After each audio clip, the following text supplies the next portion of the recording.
Shefeed football പീക്കിലേക്ക് ഏവർക്കും സ്വാഗതം. Indian super ലീഗിൽ നിലവിൽ കേരള ബ്ലാസ്റ്റേഴ്സ് 4 റൗണ്ട് മത്സരങ്ങളാണ് പൂർത്തിയാക്കിയത്. നിലവിൽ 4 റൗണ്ട് മത്സരങ്ങൾ പൂർത്തിയാക്കിയപ്പോൾ ബ്ലാസ്റ്റേഴ്സിന്റെ സമ്പാദ്യം 5 പോയിന്റാണ്.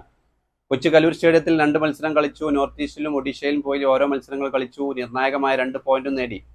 കൊച്ചി കലൂർ സ്റ്റേഡിയത്തിൽ പഞ്ചാബിനോട് പരാജയപ്പെട്ട് തുടങ്ങിയ ബ്ലാസ്റ്റേഴ്സ് അതിനുശേഷം ശക്തമായ തിരിച്ചുവരവ് കണ്ട ഒരു സീസൺ കൂടിയാണ് ഇത്.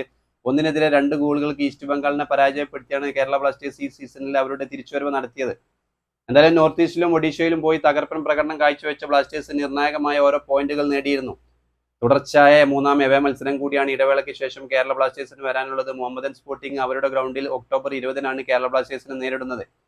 ഇടവേള കഴിഞ്ഞെത്തുമ്പോഴും കേരള ബ്ലാസ്റ്റേഴ്സ് ഈ ഫോമിൽ ഉണ്ടാകുമെന്ന് തന്നെയാണ് ആരാധകർ പ്രതീക്ഷിക്കുന്നത്. കഴിഞ്ഞ സീസണിലെ സംഭവം കേരള ബ്ലാസ്റ്റേഴ്സിന് ഈ സീസണിൽ ഉണ്ടാകില്ലെന്ന് നമുക്ക് പ്രതീക്ഷിക്കാം.